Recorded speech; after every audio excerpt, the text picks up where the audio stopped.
All right, everyone, we're going to get started with our first press conference from the second semifinal. NYU coming out on top, 57-42. Coach McBarber, let's just talk about what emotions you're feeling right now leading your team to the national championship this coming Saturday.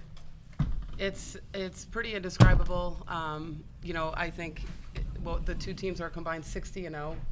It felt like a championship environment, and Transy is a championship team. So it took championship effort from our team today. And, I haven't been in a national championship game, so I can't jump ahead and speak to what it feels like. But that felt like a national championship game environment, and especially just facing a team, coming off an undefeated season, winning it, and then another undefeated season. Just a ton of respect for Julie, obviously winning WBCA National Coach of the Year this weekend, well-deserved. And, coming up also Lynn, who won WBCA Coach of the Year last year.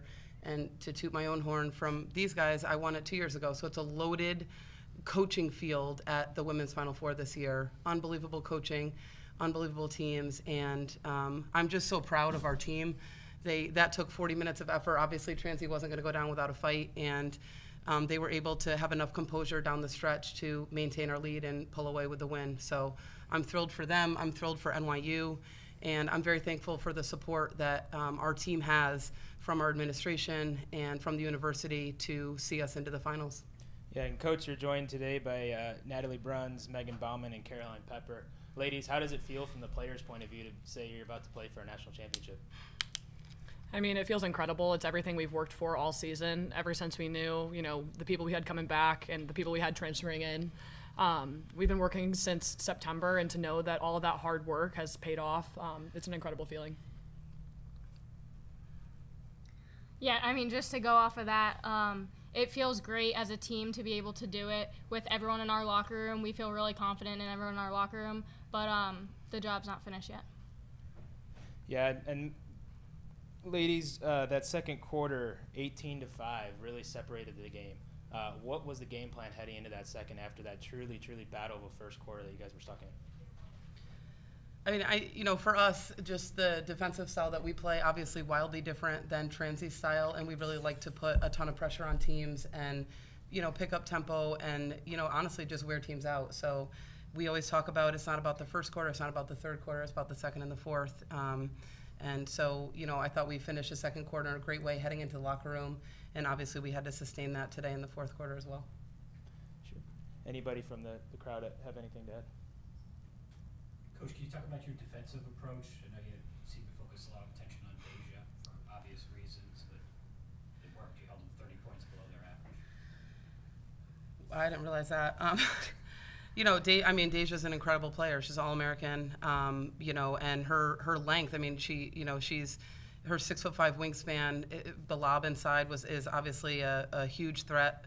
Obviously, Bruns and Morgan Morrison inside. We have a kind of a dual threat and an ability to throw different looks at her. So I thought, they did an incredible job. Also, our weak side defense, it was really team defense, and we put a lot of emphasis on ball pressure so that when she was getting to her spots that she wasn't getting the same looks as, she may get when, you're kind of playing hand down, man down. So I really think it was a team effort in terms of trying to limit her. She still ended up with 18.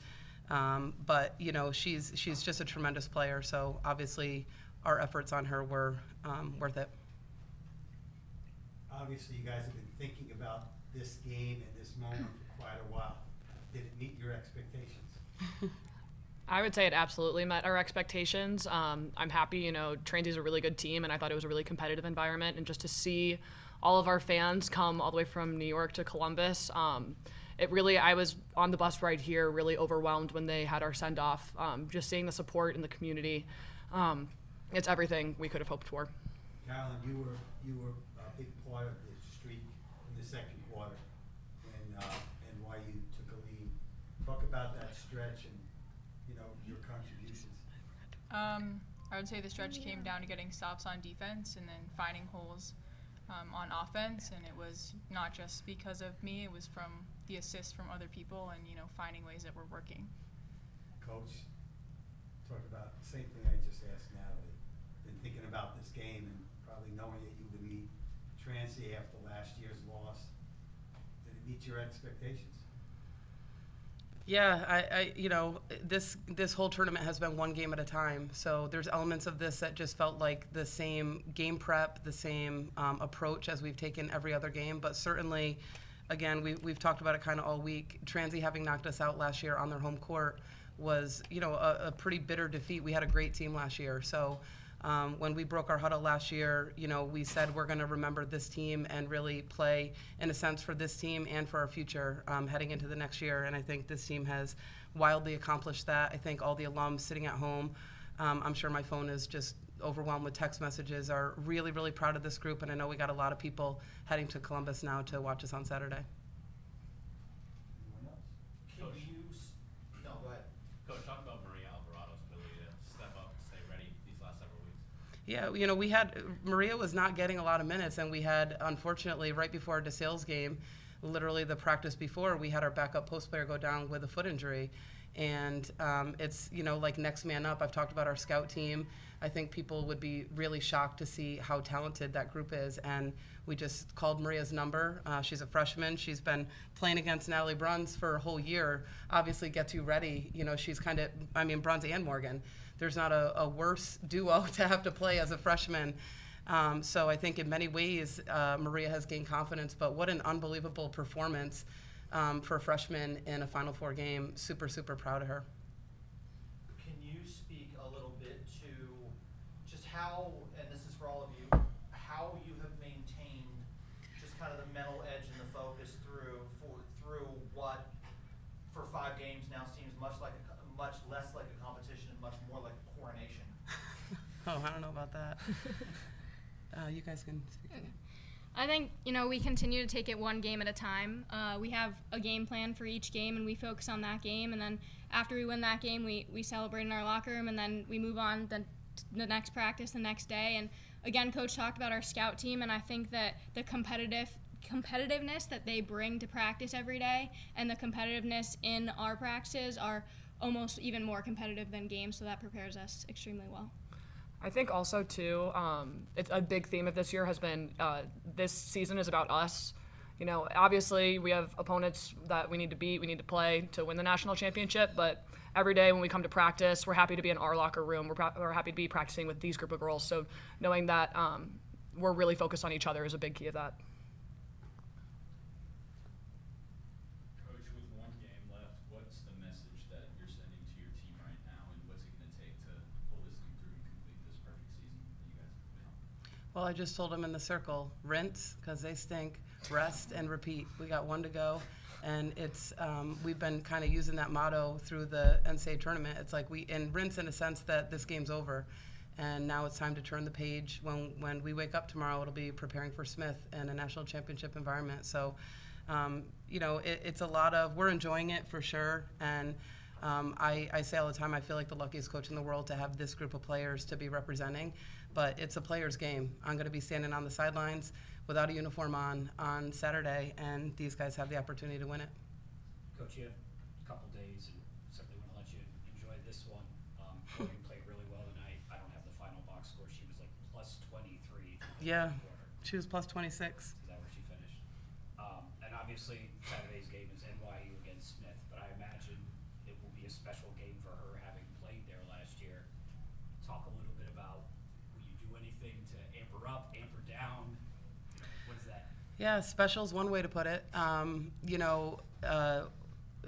What a crazy situation, and I will tell you this, Morgan Morrison is one of the most professional college athletes that I've ever coached. And she approaches everything the same way. She really doesn't get too high or too low. It's just she will take very good care of her body between now and Saturday to get ready to go. I'm sure she knows, a little bit about, obviously, Smith. She's played with a lot of those players, but they also look very different than they did when she was playing. So, I think in some ways she will probably be studying more than most. And I know this game will mean a lot to her. And, again, the focus is going to be on NYU for us. And I guess I shouldn't miss this, Megan. You're also familiar with Smith. Playing against them at backs against a different team. Your thoughts, Matt, against playing against a team? You played a bunch you don't normally see, right? Transylvania, Scranton, Harvard, Simmons. Now you get one you have seen. Yeah, I've played Smith a few times in my career. But I think it's the same approach every game. I'm going to prepare. The team's going to prepare. We're going to watch film. We're going to get into practice tomorrow and go through our sets and everything like that. This is obviously a way different team than my Babson team. So, and they're also a different team. They have a freshman point guard. It's different, but just focusing on ourselves and preparing for the game. I think we got a question back here. It's not every day that you just snap a 64-game winning streak, and in the manner that you guys did. What can you just say and speak to the team about their effort and to beat a team like this in such a convincing manner? Well, it didn't feel super convincing at the end, but again, I just have a ton of respect for Transylvania. What a streak. And I think less than being undefeated, I don't think any coach goes into a season talking about, I hope we're undefeated. Sometimes losses actually help the growth of your players and the growth of your team. So I don't think we were thinking so much of, Transy as a 64-win team as we were. They're the defending national champions. And we knew that they had already been here.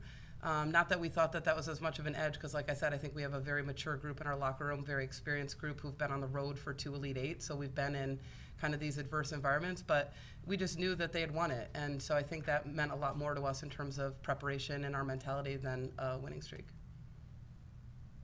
Thank you. First off, congratulations on the win. Thank you. In yesterday's press conference, I remember you mentioning that with the level of defense being played by both teams, there wouldn't be a whole lot of scoring tonight. But you guys seem to score at will pretty much the whole game. So what do you think enabled you and your squad to be able to do that tonight? Well, we averaged like 80 points a game, so I wouldn't say it was quite at will. We were held to 57. Obviously, we pulled the ball out quite a bit, kind of slowed things down in the fourth quarter. I thought we had a very typical second quarter for us.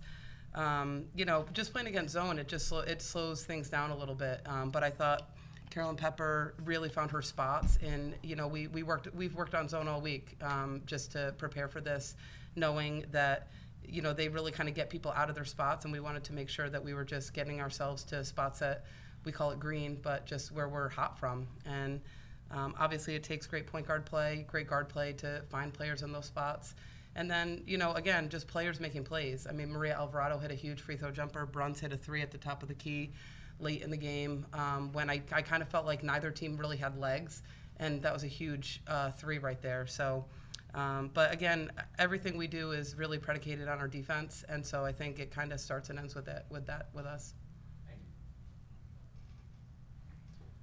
you. I feel like I talked the whole press conference. Coach, Natalie, Megan, and Caroline, thank you very much for the time, and good luck on Saturday night. Thank you so Thank much. you. Thank you, guys. Congrats.